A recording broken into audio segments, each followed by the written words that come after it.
Good evening, guys. Tonight's live. Back with Danny and Jace. Missed 1 week last week. I'll get everybody added. And we'll get cracking.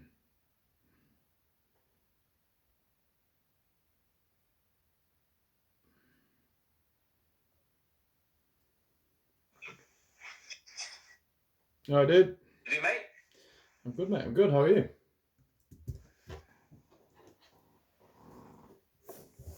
Still there. Hello there. I think we're on. Long time no see. Very well, mate. How are you? All good. All good. I'm stressed, ironically. Really? Danny's stressed. Perfect. Oh, a lot going on my end. But all good. Good. Good. So. How's that affecting you? Let's get into it. Yeah. This live's just for Danny.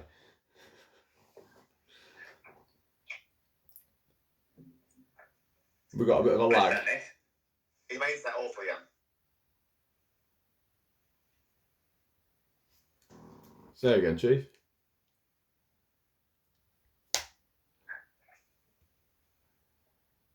Can you hear me, Jay? Can you hear me, mate? I can hear you, mate. Yeah, just Danny. Yeah, it's always Danny, mate. He's got that hamster back up. I know. He needs to fucking rattle the cage, doesn't he? So while Danny gets himself sorted, tonight's topic was stress management. We've got a couple of questions and we've got some strategies to go over as well, haven't we? Let's see if he comes back on. They'll give him a sec.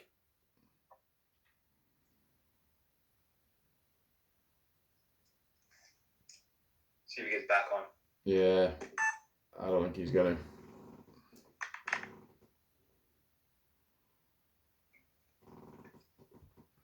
You did say he was stressed. He's jibbed it and he just, I can't be bothered with this. Stress management strategy. Run away and hide. I think he's just going to watch it instead. He's just going to watch and get strategies. Should we get started? Yeah, man. Let's kick things off. Cool. So, kick it off. Questions that we had were, what is stress? How it affects fat loss? And 3 management strategies, weren't they? So, should we cover... Well, let's go from the top. What is stress? Okay, we'll kick things off with a big one. So stress is the body's natural response to any demands on it. Things like, nutrition can be a stress, training's a stress, work's a stress, financial situations can be a stress, especially in today's fast-paced world. Oh, oof. The man, the myth, the legend returns. Mate, it's incredible. Mate, you just went and jabbed the hamster. Sorry, my apologies. We just started. We got stuck in. We're on what is stress. So yeah, a stress is it can be physical, it can be, and what it does is create a complex chain of hormonal responses in which you'll get either adaptation or you'll get the fight or flight response, and also everything in between. So it's a bit of a ball ache at times, to say the least. Yeah, definitely. But Danny knows at the minute. Not all stress is bad. Oh man, I just had some acute stress then by not being able to get onto the internet. So definitely. But you're here now, mate. So again. But we spoke about stress today. Me and Esther on a dog walk. She's into quite a few podcasts at the moment on stress, and we're speaking about kind of the flight or fight response and so forth, and acute stress or chronic stress and the type of stress you can get and how it can respond and how it can affect you. And I know we look at stress negatively, don't we, all the time, but the positive stress that we actually put on our body through resistance training and weight training. Like, so we speak about the negative response to stress, but actually stress can have a real positive. Yeah, it's adaptive stress, right? And regressive stress. For sure. And what was the second question? Fat loss. That's what it was. How it affects fat loss.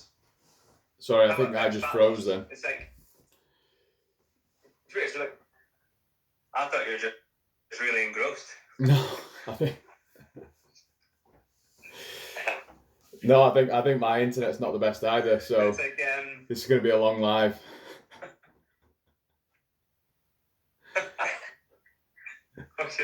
We'll just caption it for everyone. Yeah. How does it impact loss then?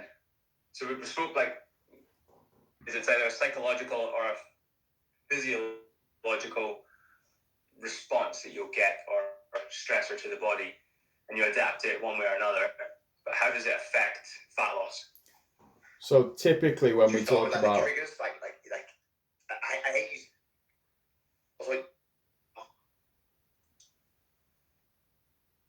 Go on, Danny. Go for it, Nick. So typically when we talk about stress, about like the triggers in terms of like. You go. You're on a time delay here, mate. He's on a delay. So triggers in terms of like emotional response to food choices, or like food choices, or emotional response, appetite changes. Like, I think that's quite a big one for fat or weight loss in general, in terms of the decisions we make around food choice itself, or decisions we make around when we don't eat, or how much we eat at certain times.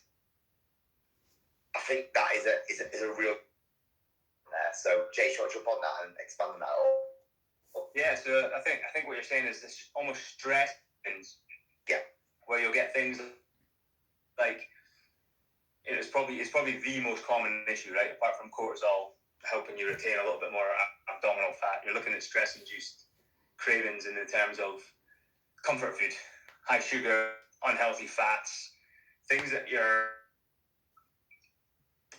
like,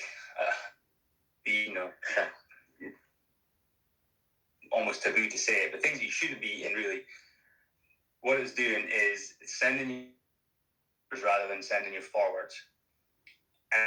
And then what happens is you get stressed about going back. So then you end up eating higher, worse calories, and then you almost get into this really horrible cycle, stress-induced stress. It's negative loop theory, isn't it? So you get pulled into a negative loop theory whereby you feel bad, which causes you to eat poorly, which causes you to have an emotional response, which you feel bad, so then you go back to the trigger, and then until you break that pattern, there's no way of actually moving away and progressing forward. So thinking mindfully around food and the triggers of stress, if you or upset, if you can break the chain before you get to the trigger, which is the eating of the food, then you can then move into a more positive cycle and choose to act in a positive manner. So instead of hitting 1,800 calories worth of pizza, go for a walk, do something mindful meditation, something positive to start breaking away from that cycle.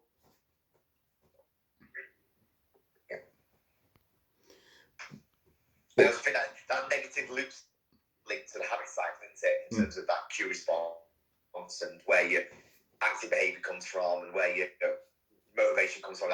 Those two cycles kind of interlinked massively there. And I think a lot of clients, I find, when that emotional response starts to kick in through stress, and they go back to their old habits, their negative habits they used to engage in. It just shows that they haven't created those systems or those habits now to enable them to keep moving forward. So we think they've moved out of those negative habits or those poor habits, but actually they're still ingrained somewhere due to decisions and choices in the past. Yeah, the behaviour change loop almost needs to change a bit more. Yeah. So sort of powering that, I believe that so much. What else would you speak about? We spoke about sleep last week, didn't we? Sleep quality and stress. Yeah, your sleep quality will go. I mean, you can almost get to the point with stress that you'll just become an insomniac, and you won't sleep at all. And then, well, go back a couple of episodes, and you'll find out how sleep affects your battle up. Like, it really does all interlink and all intertwined. It's the good old fashioned. If you want to lose weight, it's calories in versus calories out. Eat less, move more. Blah blah blah. It's just it's not that simple. No. Like, it's as simple as that, but it's just not that simple. When you look at it from a hormone, it's frustrating when people just speak about. Yeah, when you look at it from a hormonal standpoint, let me get this right. So if you're staying in, Leanne's gonna like this. If you're staying in threat system all the time, so your fight or flight response, your cortisol levels are going to go a lot higher, which means that if you remain in a chronic state of stress and chronic levels of cortisol, what's actually going to happen is you're going to have a downregulation of growth hormone and testosterone, which then inhibits sleep quality and time. It makes you insulin sensitive, which means you'll store body fat around the abdomen in blokes. Your digestion will go to pot, which means your sleep will go even worse, which means you get even more stressed, and it's that again you fall into that negative loop cycle. And what's the one thing you do when you're stressed? Eat.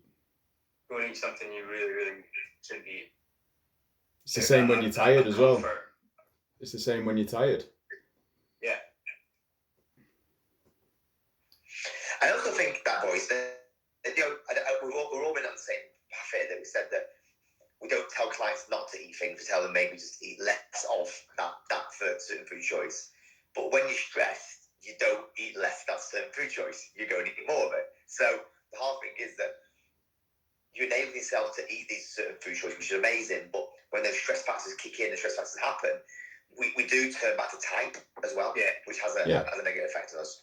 Yeah, but that turning back to type is that turning back to type is because you're reverting into that fight or flight. It's instinct essentially, and that's where we're at. That's how we're acting. So you want to move out of that sort of threat system, as it were, and move into a soothing system, so whereby you can bring yourself back down to as close to baseline as possible to then relax, recover, and sort of be able to manage that total loading of stress and cortisol.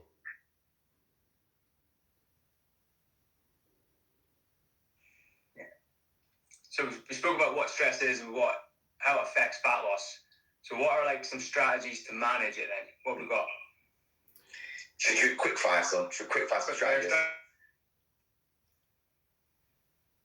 Exercise is one. Table, so Exercise is one. Huge physical release. Meditation. Yeah. Reading. Chase. Just mindful practices. And any mindful practice of like breath work, and, stretching, mobility stuff, just taking 5 minutes to yourself. Yeah. Doesn't matter what it could be, a walk, nature, it could be it's something you enjoy. One of the biggest things I always say to people is when you get to a certain point, you're going to get stressed regardless, right? I think we've got to accept that. At some point, you're going to hit that fight or flight response. And what you need is a support system around you. Something that's, that might be your partner, your, family, your neighbor. It might be a coach. It might be someone because you're going to need different types of support. You'll need like emotional support. You'll need, professional support. You'll need all these different types of supports. You might need drillers and kick in the arse support, empathetic partner to, let and stuff. But having a support group where you can just lean in on them or lean in on that person where, look, I'm stressing here. Right, let's step away from the Mars bars for starters. That's going to make things worse. Let's talk about it. Let's breathe. So getting a decent support group behind you is absolutely key. I think you can link on to that, Jace, by saying like behaviours like your partner or the person support system sees what your triggers are, or they see what your responses are. Yeah. So when those things start to happen, they can start to engage now, understand that, give you different cue points, different trigger points to assist you with that as well. Yeah. And remind you of the goal. Yeah. I think as well, sometimes you'd be like, for a lot of guys, accepting the fact that it's okay to reach out and say, I need a bit of help. Because we don't do it generally. We tend to shoulder the world and bottle it up and say, I'll be right. I think the first point of call really is accepting the fact that you need a network and support system and structure. Especially for blokes. Women, it's a lot easier, isn't it? Because they're more open and they talk to each other. Blokes don't. Yeah. I thought you meant easy to deal with stress then. I was going to say, wow, that's a bold comment. You just thought I said what? I thought you meant women deal with stress easier. I was going to say, that's a bold comment. No, they're more open to talk about it. Yeah.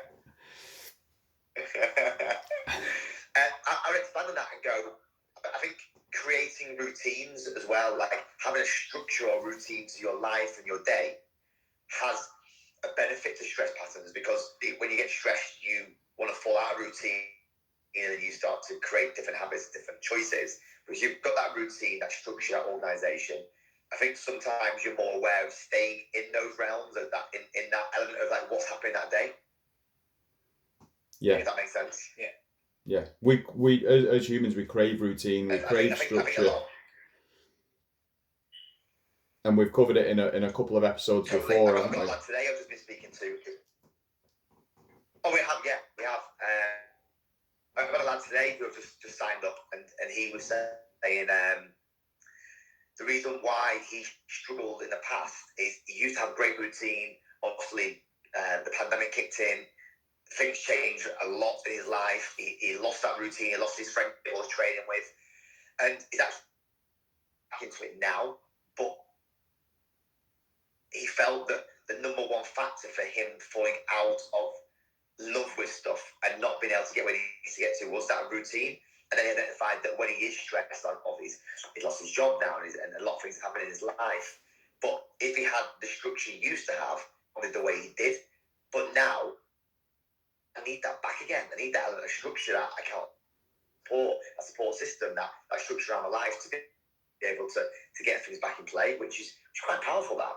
Yeah, I think to almost expand on your point there is like your perspective on this is going to be key as well. Like you can see this as like, if you've got negative Nancy's, you're going to be like the next one, everything in that negative light, and you'll become the victim. So when these stressors, you almost, because you are the victim in which, why is it me? This always happens to me. Like, why is this? Rather than seeing it as an opportunity for growth. I mean, at the time, like losing your job's shit, but there's an opportunity there now that you might have not had otherwise.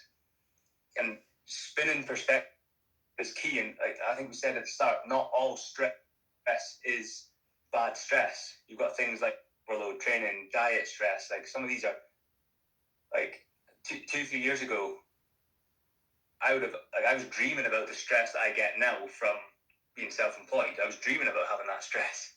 Like some of the stress you want to take on, and you always want to take on head first, and just accept that there'll be stages and phases in your life that will be as lean as you want to be because you're going through a period of stress, and that's fine. Yeah. Like Nate, you touched on it before, because I know that you mentioned it, and I don't know if it cut out a bit.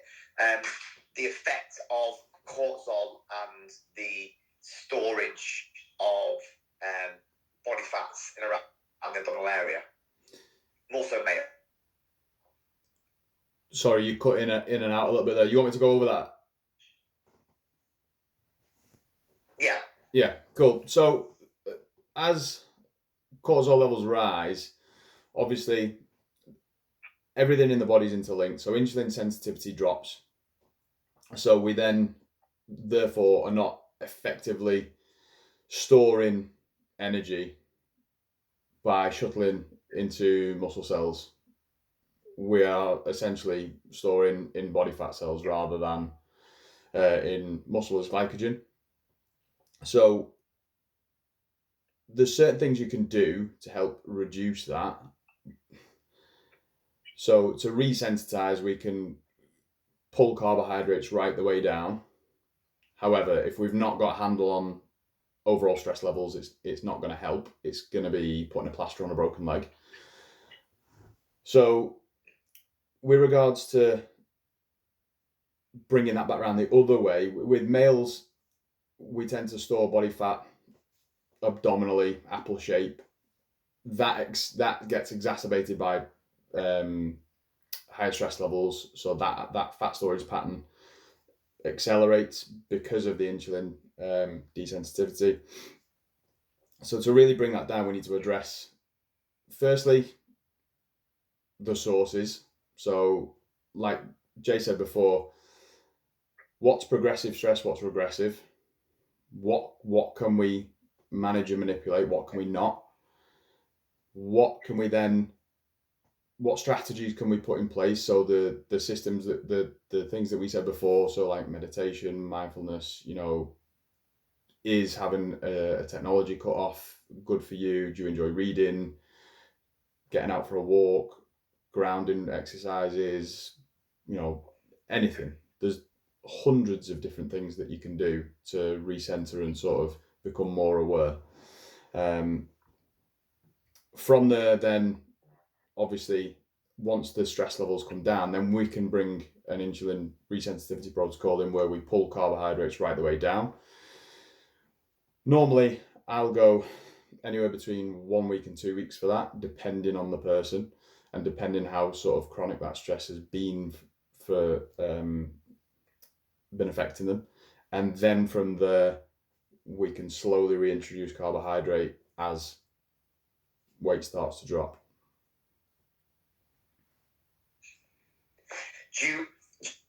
I know, Jay, you how much you've worked with like clients, so you started a little bit with some of them as well, but I know, Nath, you have.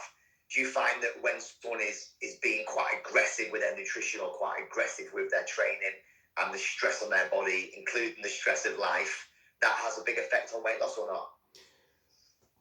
Yes. So we can have, what I find is the guys can either go into a holding pattern whereby water retention goes really, really high.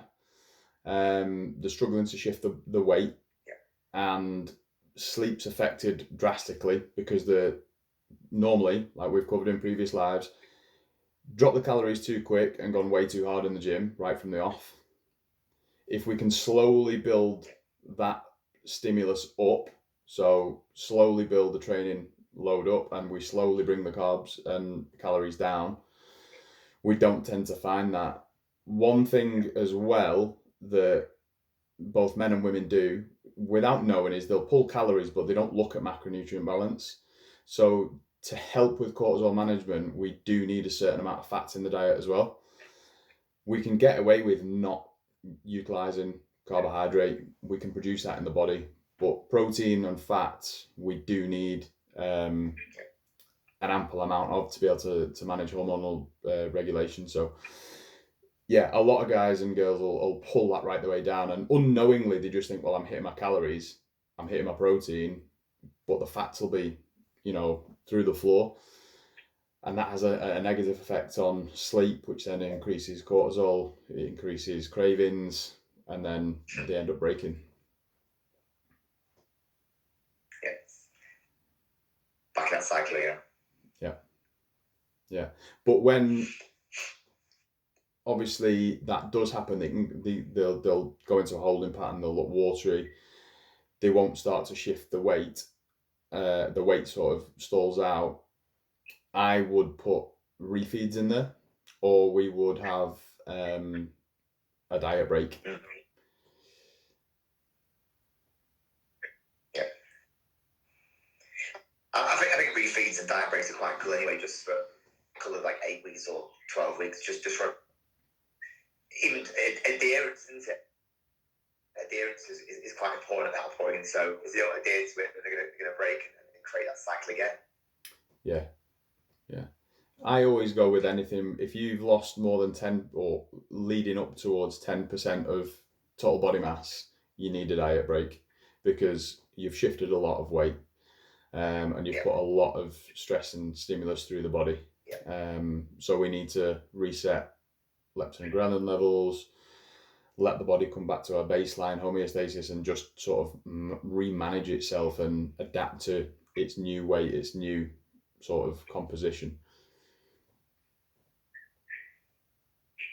Totally. So small problem I run into whenever I do because I do more extreme transformation stuff. Why give diet breaks? Is that causes? Because people start to get stressed about not losing weight and all this. So there's a lot of communication and conversations to be had. And as long as you're open and honest with your coaching and with their coach, you'll be fine, and you'll get the best results you can. When you say extreme, it's been clear more. When you say extreme, what are you saying? Are we looking shoot sort of, or are we looking like so big we're masses of a weight? beast down into Yeah. So with that, this is the caveat. Me and Daniel probably have a different perspective on this, because we're looking at sort of photo shoot prep and bringing people into being uber lean. When you carry more free fat mass anyway, you can get away with dieting for a lot longer, because the initial stages, you are fueling bodily functions through that. As body fat levels come down drastically and you're getting, sub 15% for blokes, that's where things start to get nitty gritty. If you're doing a show prep, diet breaks are out. Like if you're getting close, diet breaks are kind of out the window. You're not going to take a 2-week diet break 4 weeks out from a show and then be left with 2 weeks. We're looking at management through refeeds then, and then obviously just working closely in contact with your coach to manage stress and stimulus, and trying to wash out fatigue as much as possible while still on plan. 100%. We have touched on it really, but fatigue, because that's a focus of like chronic stress, isn't it? Chronic stress obviously affecting fatigue then affecting decisions of nutritional choices, fatigue then affecting sleep patterns. So I think that's quite a big one. You just touched on then fatigue, and we haven't really gone over that much with stress. I know we're touching 1 minute away from ending here, but I think that links onto last week or the week before, which is our sleep patterns. But I think fatigue has a massive effect on weight loss, but fatigue as well. Big cause. I mean, we could potentially do another live just on fatigue, to be honest, because chronic fatigue and can have huge impacts on body composition as well. And that is a whole Add it to the list, boys. Add it to the list. Yeah. So let's wrap up. So that is exactly 30 minutes. Yeah, let's wrap up. So I reckon we go round robin, and I know we listed off some strategies before, but let's pick our favourite that we do ourselves and why we like doing them, so that we're giving some sort of perspective on like how it makes us feel.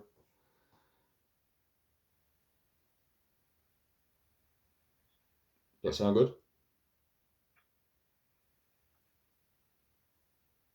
Yes, no?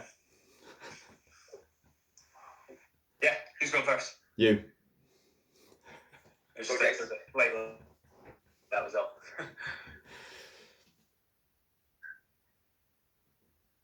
Go on, Jace, go first. I miss Danny? Me? Right, I'll go.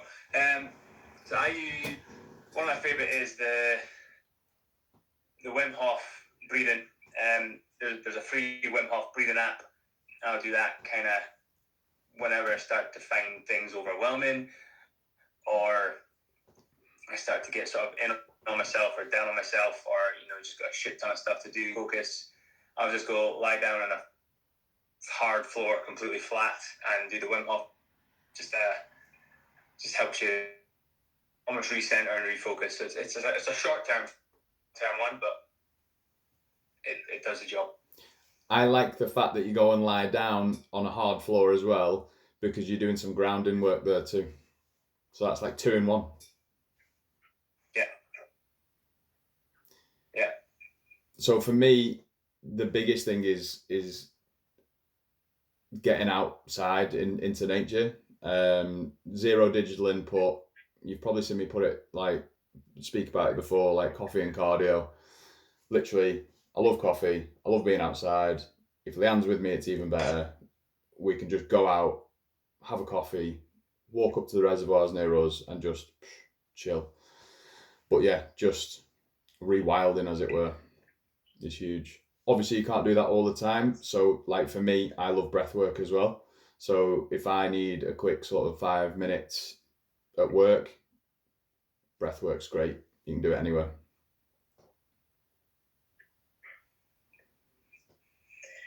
Mine's Headspace app. I'll do that.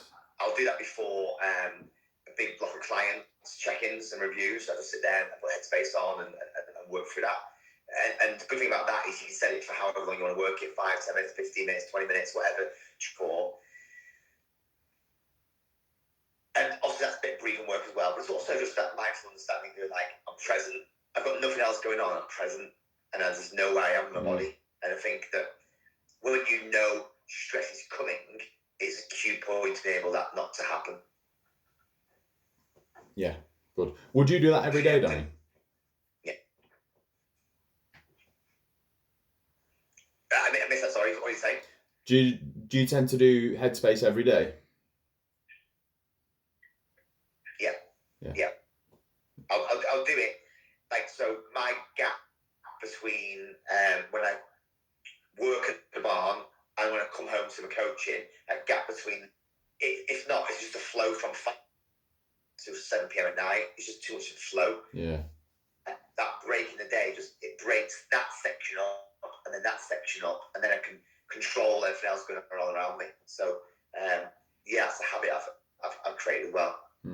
Good. Just like recentering yourself, composing yourself, ready to go again, isn't it? Yeah, like a reset, and it's a reset point. Yeah. Good. Again, links into routines. Yeah, exactly that. There we go. I've done it in 34. 30 minutes again. We're getting better at this. So next week, we're talking training, or are we talking fatigue? Yeah. Well, next week's my last one because I go travelling for 4 weeks. So let's talk all things Danny. Yeah, we'll talk about Danny while he's not We here. don't want to know the beard. Yeah. So we all want to know about his beard care, his hair care, how he packs for travelling. everything.